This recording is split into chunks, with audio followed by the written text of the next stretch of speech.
I've been excited to talk about this. I love when me and Farrah first started talking. She didn't see me watch ESPN. She saw me watch FS1. She used to be like, "What is this? Like, I've never seen these people on TV ever. Who are these people?" I was like, "Who is this white man?" I used to tell her, "Well, you said Persian." She was. Oh yeah. And this actually fits into this story. Yeah, I was like, "This is he looks Egyptian." Shout out to Nick Wright. But so let's get into this. So there's been a lawsuit that has been placed from a Miss Faraji. I think her name is Noshi Faraji. Was her full name. She was a hairdresser that worked for FS1, and FS1 is a branch of Fox. That's going to be important because I'm going to put some in perspective a little bit later on in the conversation. But she was a hairdresser there. She worked under a lot of the team members for a while. She talked about her progression in the lawsuit and how she rose up, and she talked about how she ran into a Miss Joy Taylor. So Joy was kind of her bringing into this world that she didn't really know that was going on at FS1. So Joy comes in, she moves from Miami. Has some, they try to play her like she doesn't have this background in the court case. She has a degree. Yeah, she has a degree. She's done shows. She did internships and radio shows. Her brother is also a nature. Hall of Famer football player. So she grew up around sports and things like that. So she wasn't completely. She's not that green to it. But to get the role that she was getting, that was a big role because a lot of the women beforehand did other like big anchor roles. Yeah. So this was actually a big thing being a moderator for her to get there. So she talks about how she got into these roles. So according to Miss Faraji, Joy was sleeping with an executive. Charlie Dixon. Not only was she sleeping with him, she was married. And so was he. Charlie Dixon is the head of content. Yes. So this is like a very powerful person at Fox. So I'm going to give y'all a little background for Charlie. So Charlie used to work at ESPN. Charlie created the talking head debate show format that is First Take that was First and 10 that turned into First Take. So Skip is his boy. He essentially invented Skip, if you want to say that. Yeah. So that's where they kind of came over together. I invented Skip. So that's where he came over first, and then he brought Skip a few years later after he started getting FS1 kind of going. So they bring in and she finds out that they're sleeping together. She ends up finding out that Charlie's an executive because she runs into him at the office one day. So they like go out to the bars and stuff. And there's always this old white man paying for everything that they do. And then she's at work and she's like, "Girl, I just ran into the old white man that be paying for everything." And Drew was like, "Calm the fuck down. That is the chief of content or whatever the fuck." That's my boss. his title is. So that was interesting. So then it goes on. I'd be like, so it gets even more scandalous. No, the tea was spilt in this lawsuit. This is one of the messiest lawsuits I've ever come across. It was mad just tea, but it was necessary for her to just like paint a picture of the environment that she was working in. But it was just like, mwah. I couldn't put my phone down. I couldn't put my phone down at all. No, I came back in the house and I was like, I looked at Farrah and said, "Bitch." Like, do you understand? No, because you called me on your way home and you were like, "Bitch." Did you see this? I was like, "Babe, we'll talk about it when you get home," because literally you are 7 minutes away. Like, and so we get into more of this. Let's get into more of how it goes on. So like I said, it gets even more scandalous when they have a Christmas party. So it's a holiday kind of party, and Charlie gets a little handsy with Miss Faraji. He touches on her ass. Yeah, he smacks on her ass. He touches on her, gets a little frisky. So as any woman I would expect, I'm going to go to the person who I know has a close relationship with this man. Yes. And so she went to Joy. And Joy did not be a girl's girl in that moment. No, because she's a quid pro quo type of girly. So she was like, take that on the chin. Don't say anything about it. He can get us both fired. Yeah. Is what her central threat was. But I feel like when you confide in a woman, you think that she's going to be like, yeah, but there's a very large possibility that she's going to be like, no, you can't say anything. You have to hide it, because that's just trauma. Like that's how some women are taught to behave. Mm-hmm. So it doesn't surprise me at all that she said that. And as being a former athlete in high school, you learn that a lot of your teammates' sisters be ready to go. Like they be ready. And there's a real reason for that. I'm just telling you, it's a real reason for that. That's the first time a lot of girls see men who are at a trajectory that's going to help improve their life. It's like when you see the dude in school, you don't know he's going to be good in school. You don't know what he's going to be. But you go to a basketball player or a football player, you know that, he might go to college and play, and then he might have a future beyond that. So they be ready. They be ready to cuff. And they be ready to exchange favors for things. So, I mean, I can just see exchanging favors for things in high school because the nigga might be rich later is crazy because that is mad foresight as a whore. You have to you're in New York. You didn't think girls was doing that for the good basketball player? Because I know they doing it out here for the good football player. Probably. It's just like, that's not the type of bitch I was. So that's not the state of mind I was in. You know, I know plenty of chicks. I was being stupid. I was just dating niggas because I liked them for their personality. I should have been goofy. Right? Like, but no, dumb bitch. I knew a whole bunch of chicks who, like, to this day, like, they are cool with a nigga who's in the league or NFL, and like, they'll, every once in a while they might do some things, but I don't know a single nigga in the league or in the NFL. Oh, well, it's strict good. That's strict. So, like I said, to me, and it goes into what I think about Joy later on in it, but I just wanted to add that point in there. So it goes on to some more. She ends up talking to Skip when he gets there. They develop a relationship because one of these things that I think a lot of people have been ignoring about this lawsuit, this is a labor dispute before anything else. If you watch, the first thing that they talk about was the fact that she wasn't getting paid for overtime. She was doing things that was out of her job description. Like she was cutting hair. She was staying long hours. They wasn't paying her for these hours. Yeah. And then she was like retaliated against, right? Mm-hmm. Afterwards, and which made her, she started getting less and less and less work. And then she lost her job. Mm-hmm. So then she's suing for lost wages also. Yeah. So and also through the cases that you see, there was a power dynamic and a shift in allegiances. So Joy essentially starts to kind of push away Nashawn or Miss Faraji regarding her doing her hair and having her do particular things. She said that she wanted a black stylist. Yeah, she was grandstanding because Faraji was like, I've been doing black hair for 10 years. So like, she had actually been working with Fox for 14 years as a hairdresser. She'd been there for longer than everybody else who'd been at Fox. Yeah. So then Skip comes into the building. He gets his contract with FS1, and now she's doing his hair. Mm-hmm. They build a rapport together. She speaks to that, where they kind of got close. He confided in her more than anyone else because he's not really someone who confides with the other talent. But from what I've heard from other people, they said he's very open with like the people who do hair, makeup. He gets very close with those people. Security, things like that. I would think that was nice if he wasn't also being creepy. Yeah, I mean, that's you would expect people who are to themselves like that and are very competitive to kind of not look at the people who they don't look as competition. They'd be very normal and nice to. That just kind of happens in that general that was a good take. Aspect. So, but they talk about their relationship going, and she says that he starts to grow fond of her, and he wants to spend more time with her, be around her. According to Jason Whitlock, he said that he saw them around each other all the time when he worked at FS1. Mm-hmm. So I can give credence to that. It was even funnier too. Jason posted out a video of a former co-host that Skip used to work with, who was telling a story where they was all talking about the girls and who got what. And Skip said, I had more sex than anybody in this room. So Skip was like a freak boy from what all intensive purposes or people are alleging. Yeah, you can tell that nigga's a freak. Some people by like just his face and his jaw and like the way his hair sits. So like he be eating booty. You can like definitely tell he's a madman. This is how I know he's. This is when I knew Skip was wild. So we're gonna get into his allegations in just a moment, where he comes from. But I want y'all to hear this because this came from Skip a long time ago. So he did a show, like I said, he did a show called First Take, right? And this used to always stick into my mind when I was younger because it was just such a weird thing that he said. So Lil Wayne was on the show. This is like one of the first time Lil Wayne was ever on like a major network. Mm-hmm. And so they were coming back from a break and they start talking about their favorite songs and what's his favorite songs. So what do you think, Skip? This is probably 2008, 2009. What do you think Skip Bayless's favorite song of Lil Wayne's would be at that time? If you're talking about him being a freaky ass nigga, mm-hmm. Wayne's freakiest song is Pussy Monster. Learned now in this latest break. Would you believe my favorite song on That Carter 3 is a crowd favorite? It's not even a big sort of commercial hit. Right. It's called Monster. Mm-hmm. Right? Yes, it is. And I didn't know that. That it was a hit? Mm-hmm. That you actually have something in common with other people? Lil Wayne, you've done the impossible. You have brought Skip to the people. That's never been done before. Two things. That's good. All right, second down time. That's his favorite song. But two things I would like to address from that clip. And let me get my shit off real quick because I'm going to forget.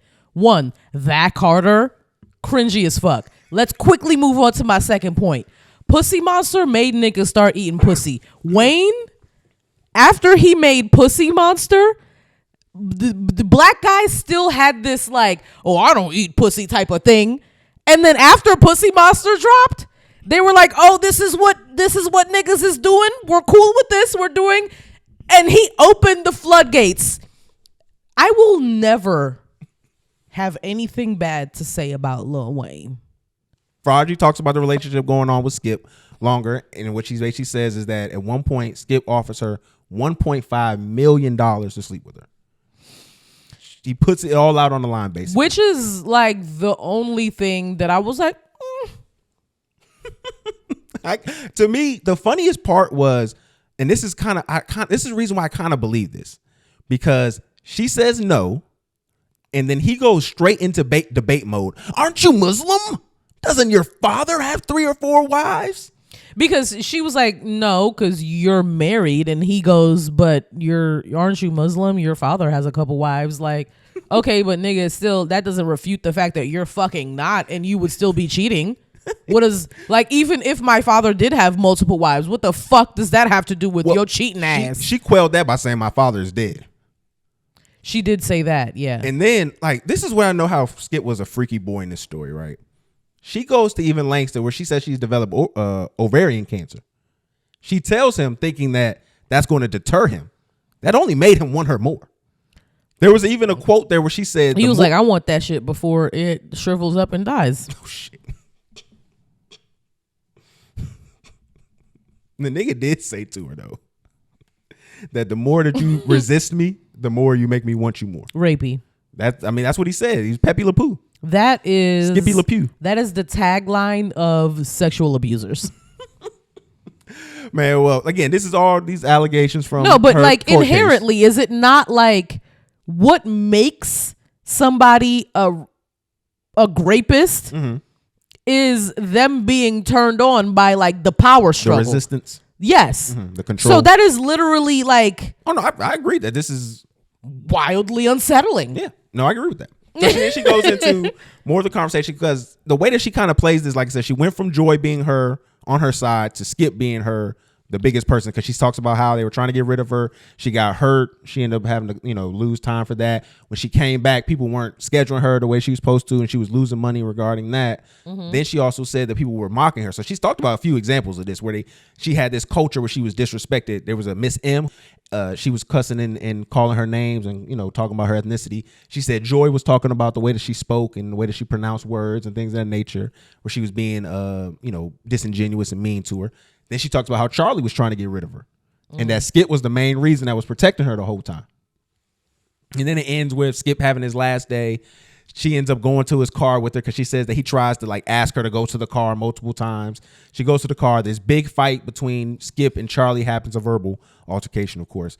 They go back and forth. Skip's like, fuck you, Charlie. And then, and then he ends up leaving. He kind of tells her like, oh, I'm going to protect you and all this other stuff. And basically after all that, she loses her job because of that.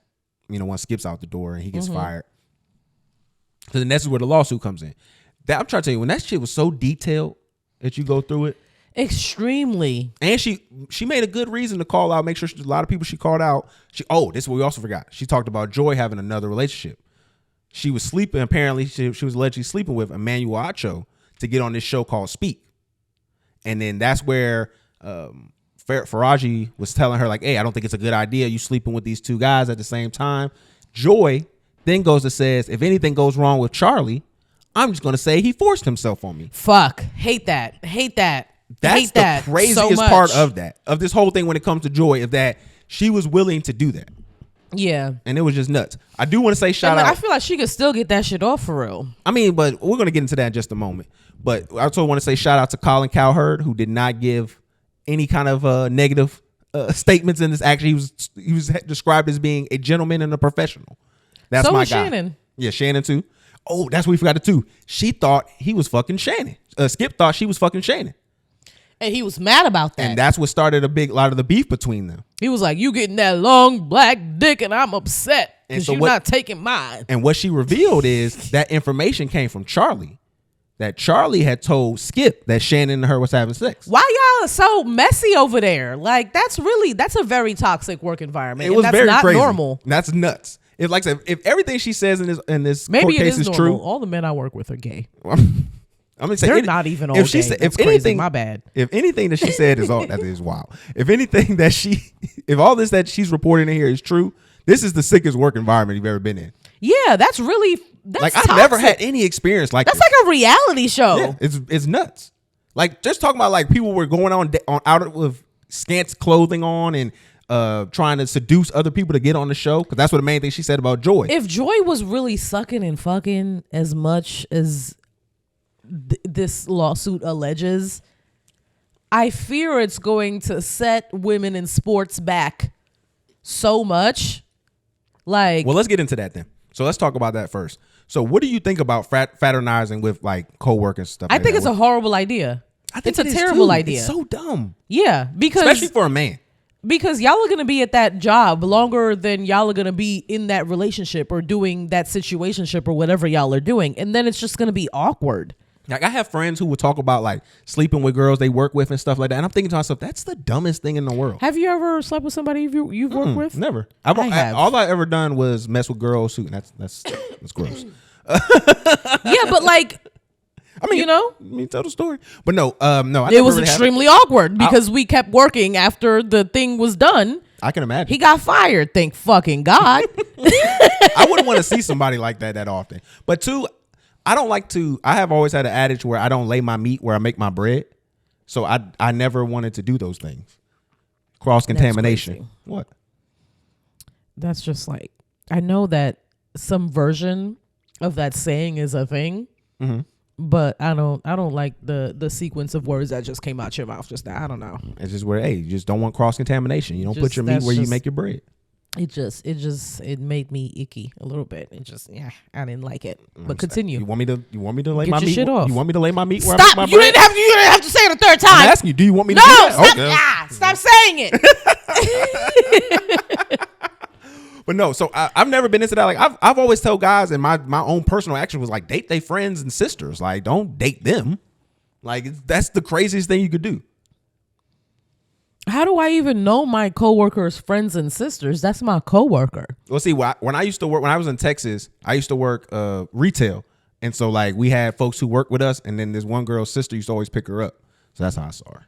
Okay, well, when you're an adult and you work with adults, I remember I pulled it to the side. I was like, "Yo, what's up with your sister? Yo, like she alright? Like." I almost punched you in the face just now. I really She was did. like, "Oh, you like her?" I was like, "I mean, she cute." She's like, "Oh, okay, I'll give you your number. Give me your number. I'll give it to her." We can both stop telling stories about our Oh, past. doesn't. Oh, yeah. See, doesn't it feel Yeah, good? no, You it don't like doesn't. that? I don't like that. That didn't make you feel I good? almost domestic violence you In front of everybody? in front of everybody. That's crazy. And you could have kept it in. I probably would have cut it out. I would have responded. That's why.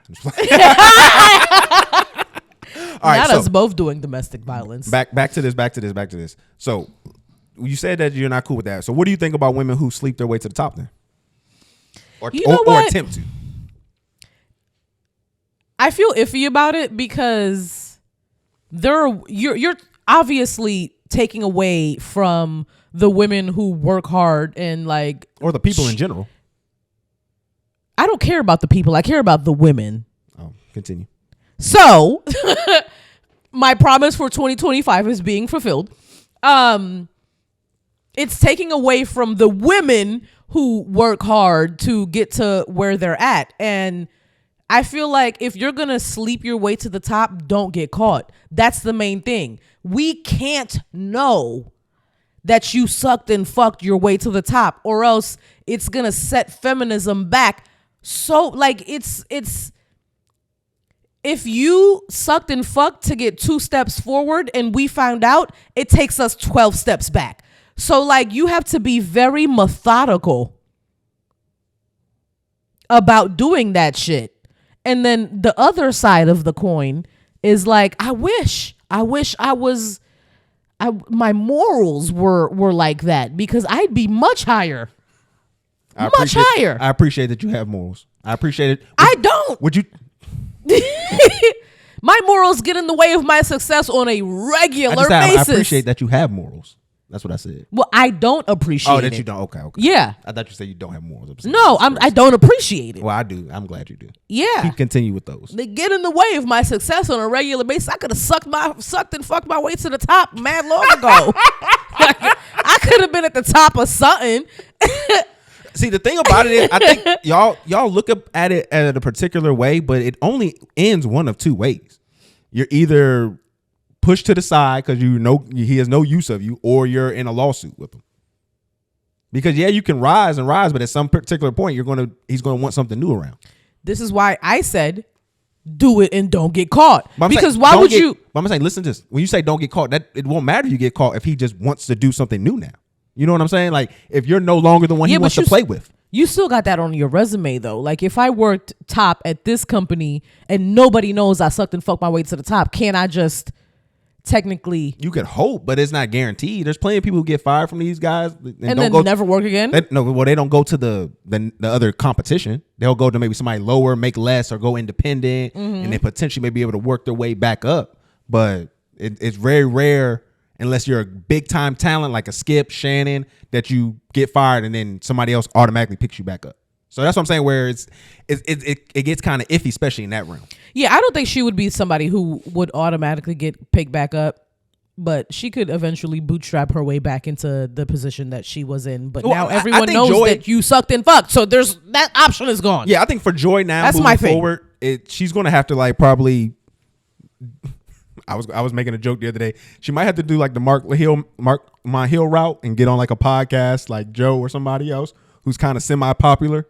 Where did he come from? Where Mark My Hill? Yeah, he was on Fox and fall CNN. From grace? Well, it was recently with CNN and Al Jazeera because he said the whole River to the Sea thing. Yeah, and so he essentially picked a side against the popular media, and so they called him like you're a terrorist supporter, sympathist, all that kind of stuff. But no, it's funny how that's the same thing. Like being a terrorist sympathizer and being a hoe, it's the same thing in people's eyes. That's fucking. It's funny. not, but like the reaction is too similar. Yeah, I mean, similar. You're going to get the same kind of pushback. So I don't think Joy's probably going to recover from this in the way that people think. Because if this lawsuit goes down. This is what I want to say. I don't think anybody thinks she's going to recover from this. Well, the reason why I say that is because Fox is known of throwing people under the bus. Yeah. When the fire gets too hot, Bill O'Reilly, they didn't even fire Bill O'Reilly because of his sexual assault allegations because he had plenty of them. He had some dating back to like 2004 and they didn't get rid of him. They got rid of him once the pressure from advertisers got there. Mm-hmm. Then you also add like Glenn Beck was another person they had on their Fox who got kicked off because of his crazy takes and views. Who else? Tucker Carlson. He got kicked off. So what they'll do is, and like I said, the sexual assault thing is rampant at Fox. Like that's nothing new when it comes to this whole company. And people, I guess, when they see the FS1, they forget that this is a Fox News production. They don't realize that. And this is what this company will pick the people who they need to. They'll try probably not to get rid of Charlie if they can hope. More than likely, they probably will because they're going to need sacrificial lambs. But they don't mind doing that. And if I want to get into my conspiracy bag, people keep trying to say Shannon had something to do with this. I don't think so. I think Colin did. And you want to know why?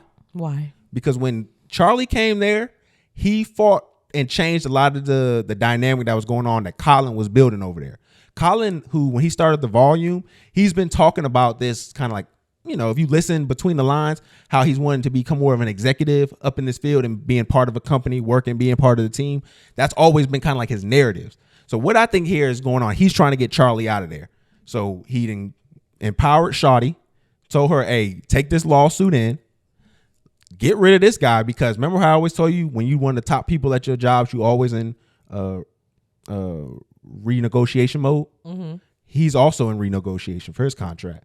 So I could definitely see them trying to get him out, get Charlie out with this lawsuit. Skip's already gone, so he doesn't have his cash cow to defend Charlie. And now get him out, and now Colin can step in, be a big time executive, and now run FS1 like he's doing with the volume. Absorb all that back in there, and now you got this big production. That doesn't sound wild. Like that could be a thing. And then Nick Wright, who my man is Colin's like right hand. That's his boy. Let's get Nick Wright on everybody's big screens. I like the guy. Yeah. So I mean, I see. This is where I think the play is. I like him, his son, his daughter. I think they're working in conjunction to get the regime out of Fox so that Colin and his people can take over and do their thing the way they see fit. So I think it's gonna be interesting. I want to see how this plays out more. I feel bad for all the people involved. Could you imagine